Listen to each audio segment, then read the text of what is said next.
I'm Mike Brilla, host of the Inspired Teacher Podcast, a part of the Education Podcast Network, just like the show you're listening to now. Shows on the network are individually owned and opinions expressed may not reflect others. Find other interesting education podcasts at edupodcastnetwork.com. Coming up on episode 223 of the House of Ed Tech, I'm going to inspire you to try some new technology here at the end of the school year. If you thought Tome was cool, wait until you hear about the AI presentation tool I shared today. And I'm going to give you some tips and tools for creating digital student portfolios. Strike up the band.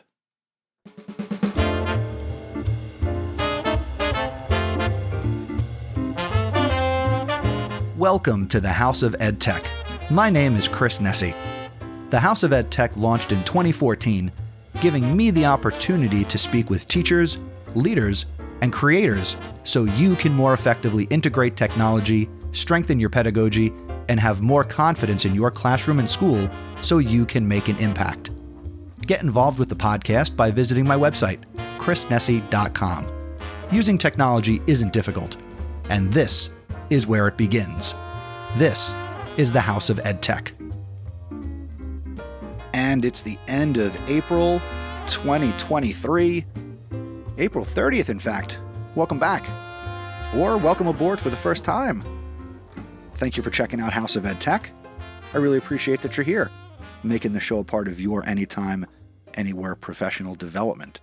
And let me just say here as well, if you are just listening to this podcast, you should also check out anything else on the Education Podcast Network.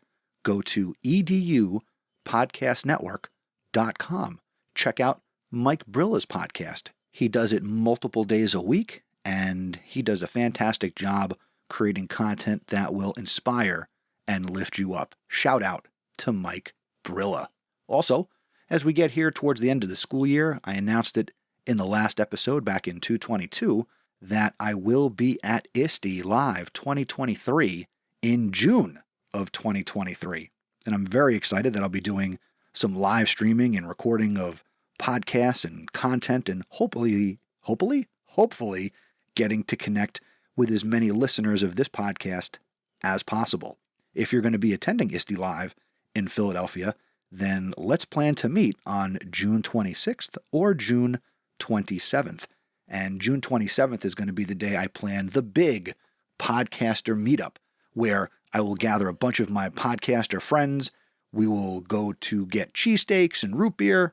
Well, we might not all be drinking root beer, but I would invite you to come along as well, where I can meet you and you can meet some other awesome education content creators.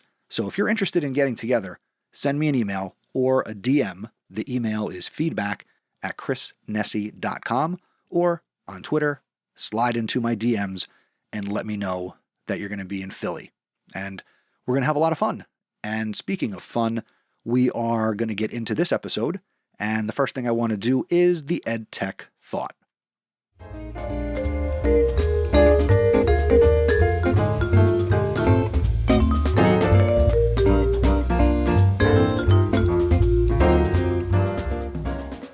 As the end of the school year approaches, many teachers, including myself, we are ready for summer.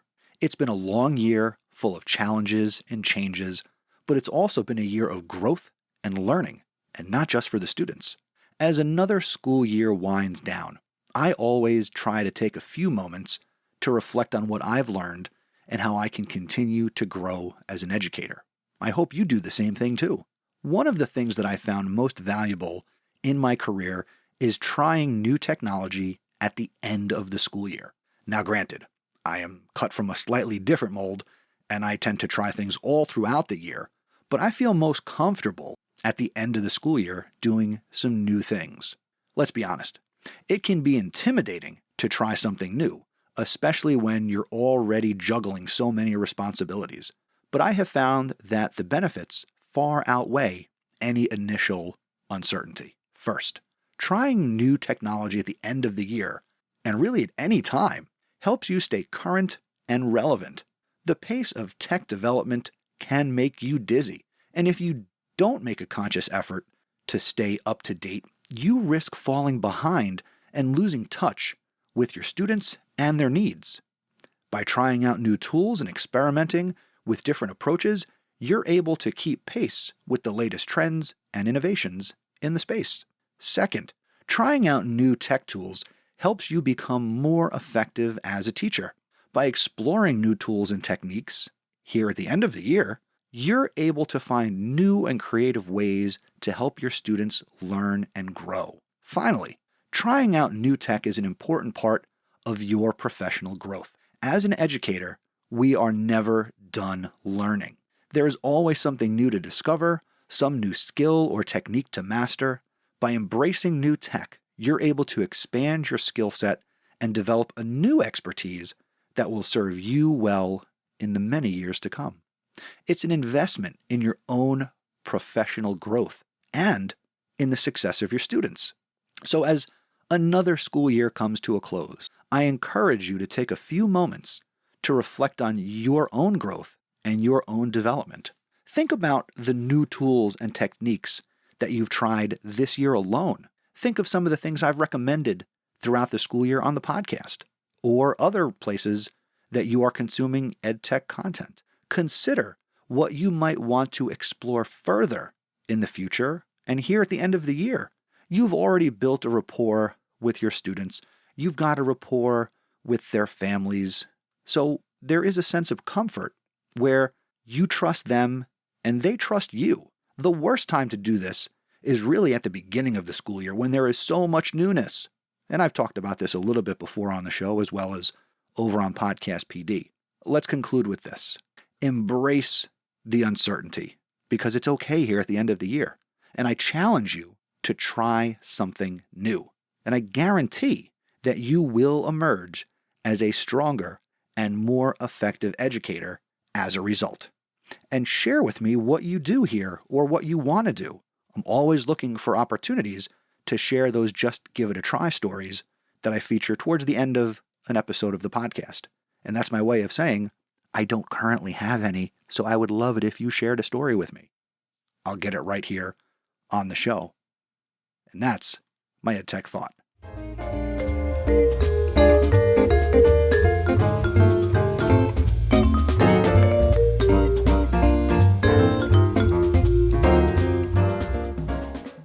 All right, let's dig into this episode's EdTech recommendation. And as I teased at the beginning of this episode, a few episodes ago, I talked about Tome, T-O-M-E. A lot of people who listen to this podcast have gone and checked it out and signed up for accounts. By the way, if you use my link, chrisnessy.com/tome, T-O-M-E, you earn some additional credits that you wouldn't get otherwise on your account. So definitely check out Tome. But I want to talk to you today about Gamma.app. And the website is Gamma.app, Gamma.app. Or, again, go to chrisnessy.com/gamma, and you can earn 200 additional credits for using this AI-powered presentation tool. I recently heard about this, and I played with this. And it was as simple as signing up for the free account. I used Google to sign in, let it take all my information. I honestly don't care at this point. And I was presented with a prompt. What did I want to create a presentation on? And here's the funny thing. You can not only do presentations, but it will also do websites and documents. So it is really, really slick. Okay. But I wanted to try the whole presentation thing. So what I had it create a presentation on, I said, create a presentation on the title of this episode, Tips and Tools for Creating Digital Student Portfolios. Now, I'm not going to go through that presentation, okay? But if you go to the show notes for this episode, chrisnessy.com/223, or if you look in the show notes in the app you're listening to, which should be a swipe or a tap away in that app, you can see this presentation that was completely generated by AI from the text to the images, and you can kind of get an idea of what this is all about. So check out the Gamma app and let me know what you think. Tweet about it. I'm at Mr. Nessy, or send me an email, feedback@chrisnessy.com. ChrissNessie.com. They have a lot of themes that you can pick before it will generate your presentation. And again, as I open this presentation, again, it generated, let's see, how many slides did this generate? I should have had it open before I started to talk about it, but I had it closed. So it generated 1, 2, 3, 4, 5, 6, 7 slides, and it's got pictures. Again, they're AI generated. They look like people, and it's really slick. And I know that some people who listen to this may never go and click on the show notes, so I will tease what's on the first slide. It's got the title, Tips and Tools for Creating Digital Student Portfolios. And then it says the following. As educators, we strive to create learning experiences for students that prepare them for the future. Digital portfolios are an excellent way to do just that. In this presentation, we'll explore the benefits of digital portfolios for students and the key elements of a strong portfolio. I think that's pretty slick, and the graphics are great, so definitely go and check this out. The link will be at ChrissNessie.com/223 or a swipe or a tap away. And if you want to try this out, use my link, ChrissNessie.com/gamma, GAMMA, and go play with some more AI tools because that's what you do in 2023. And that's my EdTech recommendation.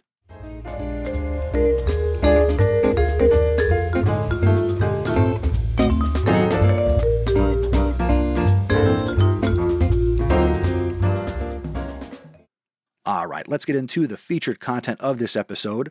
Hopefully you have checked out the Gamma app that generated a presentation on this topic, but let me actually dive into what I have prepared. Because again, we're discussing tips and tools for creating digital portfolios with your students.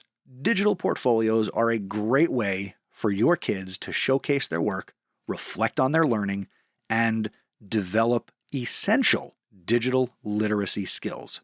Let's dive in. First, what are the benefits of digital portfolios? Number one, it allows your students to engage and take ownership of their learning. A student's digital portfolio will allow them to take ownership of their work and engage more deeply in the learning process, which I think really is critical thinking about their own learning. Digital portfolios encourage students to think critically about their projects and will encourage them to make connections between different subjects and different experiences. Number two, it allows students to develop their digital literacy skills. As your students create and maintain, and the key word there is to maintain, which can be difficult, your students will develop digital literacy skills such as working with multimedia, managing digital files, and navigating a variety of web-based platforms. Number three, the portfolio, and this is a benefit, will showcase their growth and the learning process. Digital portfolios provide a comprehensive record of a student's growth and progress over time. It highlights their accomplishments and their improvements in a subject area or many subject areas. They can also serve as a valuable tool during parent-teacher conferences, helping to facilitate those discussions and conversations about a student's strengths, their areas for improvement, and what their goals might be. They also are a great tool for college and career readiness. Digital portfolios can help our students prepare for college and or a career by showcasing their skills, their experiences, and their achievements in a very professional format. They can also be used as part of the college or job application process, which demonstrates a student's abilities to a potential admissions officer or a human resource manager, an employer, right? Number two, when you want to work with students on portfolios, you have to establish learning objectives with and for the portfolios. These objectives serve as the foundation for the portfolio project, and it is these objectives that guide the selection of content, the tools that they will use, and the objectives will help ensure that your students are focused on the essential skills and concepts. Now, you might be thinking, what are some examples of these learning objectives? So some examples could include that your students will be able to develop digital literacy skills by creating and managing a portfolio. Students will be able to demonstrate mastery of specific content through the inclusion of high-quality projects and assignments, and students will be able to showcase creativity and critical thinking skills by reflecting on personal learning experiences and setting goals for improvement. Now, how do we connect the learning objectives to the portfolio? You need to make sure that you align your content and the structure of the portfolio by establishing the objectives. So that way you ensure that each component of the portfolio serves a clear purpose in supporting student growth and achievement. Next part, we want to select the right platform. And I put right in quotation marks because there are so many different platforms that you can use to create a portfolio. But the couple that I'll highlight here in this episode, number one, Seesaw. Seesaw is a very user-friendly digital portfolio platform. It is designed specifically for K-12 students, and it offers the tools for creating, organizing, and sharing multimedia content. Number two, Google Sites, a classic. Google Sites is way more versatile than it used to be, and it can be adapted, and there are templates available that you can easily create digital portfolios using a Google site. And of course, the benefit is Google Sites integrates really well with other Google tools like Docs and Slides and a student's overall Google Drive. Another web-based portfolio maker could be considered Weebly. Now, Weebly is a website builder, and that offers a range of templates and many options that can allow students to create unique and visually appealing digital portfolios. And there are so many websites out there that are built on Weebly.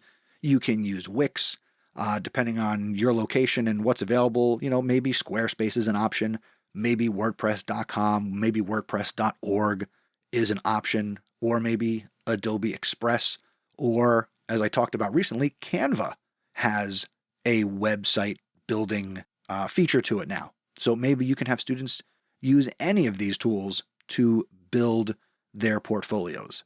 And there's no one right platform.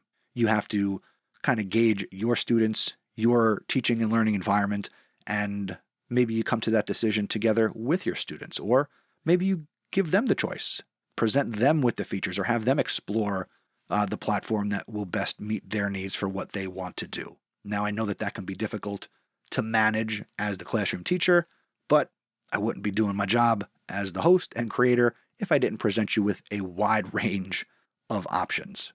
Now, when we think about what we want to offer them, what are the factors that you should consider or that your students should consider? Number one, the ease of use. Consider the learning curve associated with each platform and choose one or multiples that is accessible and user-friendly for both you and your kids. What are the customization options? Look for a platform that offers a range of templates and design tools, allowing students to personalize their portfolios.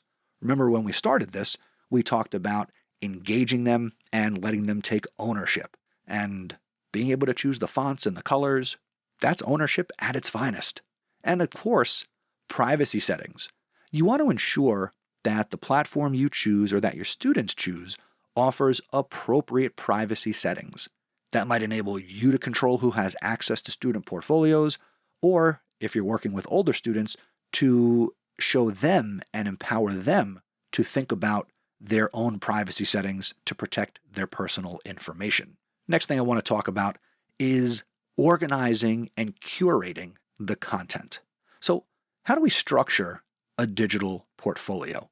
Well, you've got to encourage students to organize their portfolios into sections or categories that reflect different areas, projects, or themes. Now, I can't be too specific because I don't know what you teach or really anything about you. So that's why I kind of keep this general. But the structure will make it easy for viewers and visitors to the portfolio to navigate it and understand the scope of a student's work. You also want to encourage your students to be curating high-quality work. You want to guide your students in selecting their best work to include in their portfolios, emphasizing the importance of quality over quantity. You want to encourage students to consider how each piece demonstrates their skills, their knowledge, and their growth in a particular area. Of course, we live in a Web 2.0 and a Web 3.0 world, so you want to make sure that your students are including multimedia elements.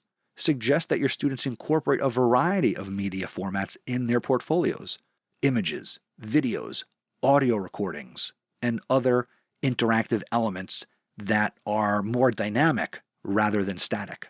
Multimedia components can help engage a viewer of a website and showcase a student's diverse talents and abilities. And let me throw in a tip here that's just come to top of mind. Remind your students that when they view web pages and websites, what do they like about a lot of the websites they visit? What is it about these websites that engage them? And then depending on the platform of their digital portfolio, are there similar elements available that would also engage visitors to their site? Now let's talk about reflections and goal setting. The importance of reflection is almost, do I have to talk about the importance of reflection? Right, this podcast is a reflection tool for me. Maybe things I talk about help you to reflect. But teaching our students to be reflective is something I know that I am actively and always striving to do. Because when we encourage students to engage in self-reflection, that'll cause them to review and add work to their digital portfolios. They will now be the ones considering what they learned from each project and how they can improve in the future. And that is a valuable skill that really more kids need to be empowered with. And we need to really, I guess I'm talking to you, kindergarten teacher, first grade teacher, second grade teacher. Let's continue, because I'm not going to say you're not. Let's continue to empower the youngest learners with these skills so that way they can carry them through for their whole life. You want to also give reflective prompts and questions, right? Maybe there is a blogging component, or they've got to write a description based on what appears in their portfolio. Offer examples of reflective prompts or questions for your students to consider. And maybe those questions could include, what skills or knowledge did you gain from this project? Or how does this piece demonstrate your growth or progress in XYZ area? Or what challenges did you face during this project? How did you overcome them? The portfolio should also cause students to think about goal setting. Help your students establish and track short-term and long-term goals related to their learning and their personal growth. Encourage them to revisit and update their goals regularly, because goals will change. If you achieve a goal, set a new goal. Again, it's all part of that reflective piece and being reflective on their progress. Another component of the digital portfolio is the idea of collaboration and feedback. We can use portfolios to collaborate. Digital portfolios can be used to facilitate collaboration and communication student to student by providing them with opportunities to view and respond to each other's work. This process can help students develop empathy, appreciation for diverse perspectives, and a sense of community within the classroom. This really speaks to being open-minded and having a growth mindset. You might not agree with another human being, but if you can see their perspective, you can certainly appreciate and respect it. And again, this falls in line with teaching digital citizenship. Number 2, you want to provide meaningful feedback, and you want to teach them how to provide it as well. You need to offer guidance on how to provide constructive and specific feedback on digital portfolio content. You want to focus on the following things. You want to use specific examples from the work to support your feedback. You also want to highlight areas of strength and improvement. And you want to offer suggestions for next steps or additional resources that can help a student grow. And then finally, the benefits of peer review. There's a tremendous amount of value when kids look at each other's work. So if they are taking time to interact with each other's portfolios, you want to explain to them that it encourages the idea of constructive criticism. It teaches them to ask questions not only of themselves, but be able to effectively question other people. And they can kind of learn and grow together and support each other. Peer review also helps students develop critical thinking skills and a deeper understanding of the content and the skills they are learning. Finally, digital portfolios allow your students to share and celebrate success.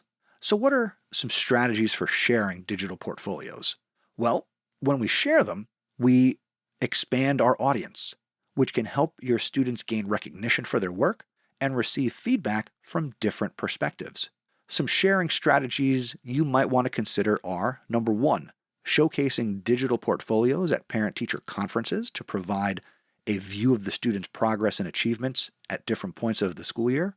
Number 2, sharing the portfolios on social media or through a class website or blog with, of course, appropriate privacy settings in place, and that can help to showcase students' work to a much larger audience than just their class or their families. And number 3, you want to encourage students to submit their portfolios potentially for contests, scholarships, or other opportunities where they can get some recognition, get a little cosign or a shout out, or some other reward for their outstanding work. You also want to celebrate the accomplishments and the growth, okay? Offer suggestions to your students on how they can talk to each other about recognizing each other's achievements. You also yourself want to routinely visit their portfolios, and when you see something, say something. It's so applicable to many aspects of life. Some celebration ideas could include hosting a portfolio showcase event where your students present their portfolios to their peers, family members, or other members of your school community. Number 2, you could create a digital or physical wall of fame to highlight standout projects or achievements from your student portfolios. Or number 3, you could incorporate student reflections or their goal setting into regular classroom discussions. Encourage your students to share their progress and their accomplishments with their peers. This is also going to help, in general, I think, foster a much more positive learning environment. Okay? The pandemic is getting further and further into our rearview mirror, but there is still a lot of work that you and I are doing as educators to build our students back up, right? I don't like to use the term learning loss because, believe me, we all, students included, learned something as a result of the last few years. But how can we build on that? How can we bring our students back into what we think is education? We want to bring them along. We need to emphasize the importance of creating a supportive and inclusive learning environment where our students will feel more comfortable sharing their work, more comfortable taking risks, and more comfortable learning from their mistakes. That's a lost art, my friends. That is a lost art. Also, we want to encourage students to celebrate each other's successes. We want to teach them the skills to offer constructive feedback. So that way your classroom or your community, your grade level, whatever environment you're working in, there is more a sense of community and collaboration. And of course, the idea of continuous improvement. The digital portfolio will remind students that they are a work in progress, themselves as well as their portfolios. And your students should continually update and refine the portfolio as they learn and grow. A portfolio is almost like a fancy website, and websites are never truly complete. Encourage your students to view their portfolios as a tool for reflection and self-assessment, and this will help them consider areas for improvement, which will help them set new goals for their learning journey. So, to recap, I started today by discussing the benefits of digital portfolios, which included increasing engagement and ownership, as well as the development of digital literacy skills, showcasing growth and the learning process, and promoting college and career readiness. I then emphasized the importance of establishing clear learning objectives for your students' digital portfolio, as well as selecting the right platform that would align with student needs. And again, some of the platforms that I mentioned were Seesaw, Google Sites, Wix, Weebly. Then I explored organizing and curating the content for digital portfolios, emphasizing the importance of structure and how we can select high-quality work. And we also covered the essential aspects of reflections and goal setting. Lastly, we touched upon strategies for sharing and celebrating success. I also discussed ways to showcase your student work with a wider audience and how to celebrate their accomplishments. Remember, the journey of creating a digital portfolio is just as important as the final product, and I put final in quotes. Encourage your students, above all, to reflect, collaborate, and take pride in their work along the way. As they develop and maintain a digital portfolio, they'll be able to recognize their growth, achievements, and valuable skills they've gained throughout their learning journey. If you use digital portfolios in your classroom, I want to hear from you. Send me an email, feedback@chrisnesi.com, or go to chrisnesi.com/feedback, and you can send me a voicemail or send me a message that way, but email is fast. And I would love to maybe get on a call with you and chat with you about how you're implementing digital portfolios in your classroom. Because I've done it in years past, and it's not something I've done in the last couple of years, but it is something that I want to get back to. So that's the featured content. Let's put a bow on it.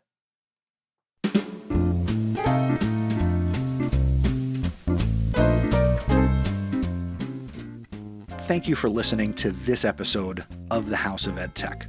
Talking about digital portfolios was fun. I really am excited to bring them back probably in the next school year, because I'm not going to start them here at the end of the school year. Although, maybe the end of the school year would be a good time to have them kind of think about their work.